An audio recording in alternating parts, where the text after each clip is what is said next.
How's it going, guys? It's your boy Vino, and we're back with another manga analysis video. And today we're going to cover the latest developments happening in chapter 1017 of One Piece.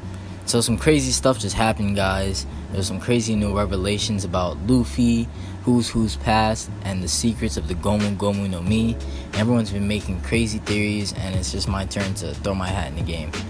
So who's fighting Jinbei, and he says that he has very deep connections because of their captain Luffy.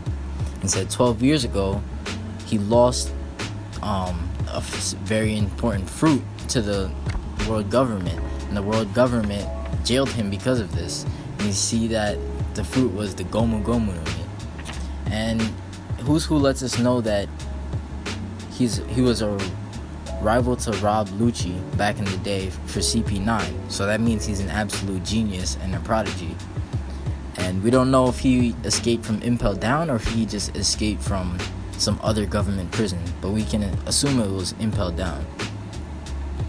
And if we see that Rob Lucci was the main CP9 officer that was put in charge of the Pluton operation, then it shows you to think that the world government is really taking the Gomu no Mi very seriously. Now, we also see that Pluton, what Rob Lucci was after, was an ancient weapon. We see another connection to an ancient weapon with Luffy, with the giant hat and the giant straw hat we've seen with Imu-sama, and Luffy's poster having a sword through it. And people think that a Joy Boy's fruit is actually the Gomu no Mi, and the Joy Boy's hat is what Imu-sama has as one of the great treasures for the government.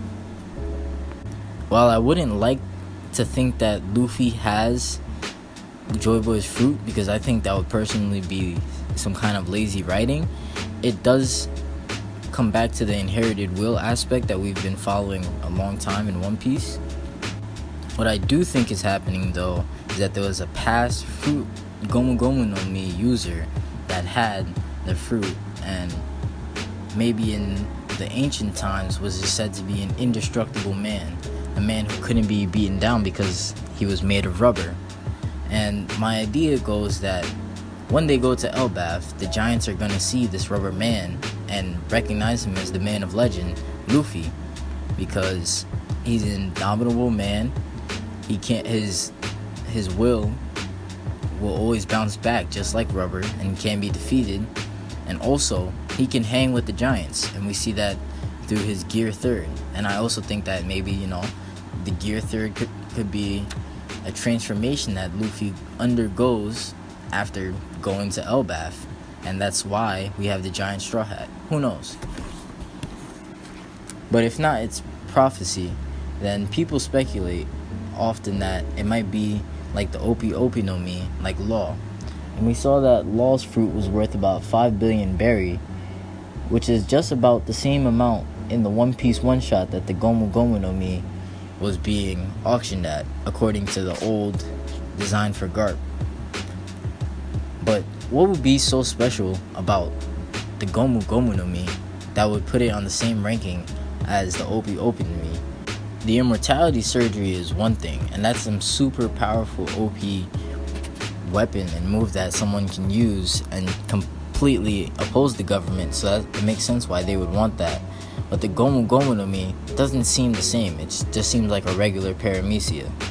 So most people come to thinking, why would the government fear it or want it so badly to jail one of their brightest government agents? Well, people think it's Devil Fruit Awakening. While Devil Fruit Awakening, people speculate that it would work the same way that Katakuri and Doflamingos worked, where they turn their surroundings into their paramecia fruit. And Mochi World and basically String World, we've seen that. And people are speculating that Luffy will have his Rubber World. But I think it will be a step deeper than that. I think that Luffy will be able to control the Rubber World and fight people with it, but also the new things that he learned, using Conqueror's Haki to coat his attacks and make them even more powerful. What if Luffy can control the Rubber World and coat that in Conqueror's Haki and attack his opponents as well. Now that would make him extremely OP, but we can speculate that he would have to be that strong if Blackbeard's gonna get stronger at the end of the verse, and if he has to be the final antagonist, or if Imu-sama's even stronger than anyone we've seen so far. Luffy has to get a power-up that is gonna be above Roger level. So I'm speculating that Luffy will be able to do attacks like where he hits an opponent and uses the rubber that's against them, either a wall or the ground, and uses that with Conqueror's Haki and just wedges them, Gomu Gomu no wedge or Gomu Gomu no death fist or something like that, and Rubber World is just going crazy. And it seems like that's the way things are going. If Awakening is coming this soon, it would seem that controlling rubber and using your entire surroundings and controlling that with Conqueror's Haki would be enough to scare the world government. Because if someone had an indomitable will and wielded the Gomu Gomu no Mi just like Luffy had, they would just be an indestructible rubber man. And that's pretty much it. So like the video if you like the video, subscribe, and all that fun stuff.